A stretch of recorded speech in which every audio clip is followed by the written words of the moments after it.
മുട്ട എന്നത് വളരെ നല്ലൊരു ആഹാരമാണ്. അപ്പോൾ ജിമ്മിലൊക്കെ പോകുന്നവർ നന്നായിട്ട് മുട്ട കഴിക്കുന്നവരാണ്.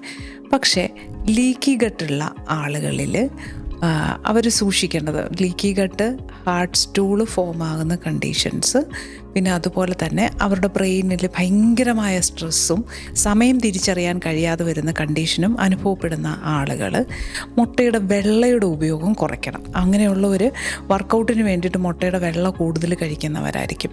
അപ്പോൾ പലപ്പോഴും ഇപ്പോൾ എല്ലാവരും മുട്ട വളരെ ഒരു ദേശീയ ഭക്ഷണമെന്നോ ഗ്ലോബൽ ഭക്ഷണമെന്നോ ഒക്കെ ആക്കിക്കൊണ്ട് വരുവാണ്. മുട്ട കഴിക്കുന്നതിൽ കുഴപ്പമില്ല, നല്ല സാധനം തന്നെ. പക്ഷേ മുട്ടയുടെ വെള്ളയിലെ ഓവാൽബുമിൻ, ഓവോമ്യൂക്കോയിഡ് പോലുള്ള പദാർത്ഥങ്ങൾ ലീക്കി ഗട്ട് കൂട്ടാനും അവരുടെ തോട്ട് പ്രോസസ്സിൽ ടൈമും ബ്രെയിനും തമ്മിലുള്ള ഡിസ്ഫങ്ഷൻ ഉണ്ടാക്കാനും കാരണമാവുന്നുണ്ട്. അപ്പോൾ അങ്ങനെയുള്ളവർ മുട്ടവെള്ളം കൂടുതൽ ഉപയോഗിക്കുന്നത് കുറയ്ക്കണം. അങ്ങനെയാണെങ്കിൽ അവർക്ക് അവരുടെ ആരോഗ്യത്തെ സംരക്ഷിക്കാം. മുട്ട നല്ല ഭക്ഷണമാണെന്ന് വിചാരിച്ച് നമ്മുടെ ശരീരം അറിഞ്ഞ് തന്നെ കഴിക്കണം. രാവിലെയും വൈകിട്ടും ഉച്ചയ്ക്കും 4 മണിക്കും എല്ലാ സമയത്തും മുട്ട കഴിക്കുന്നവരുണ്ട്. ഞാൻ വളരെ ഒരു വലിയ മുട്ട ഫാനാണ് കേട്ടോ. പക്ഷേ എന്നാൽ പോലും ഇത് കഴിക്കരുതാത്ത സിറ്റുവേഷൻ ഇതാണ്.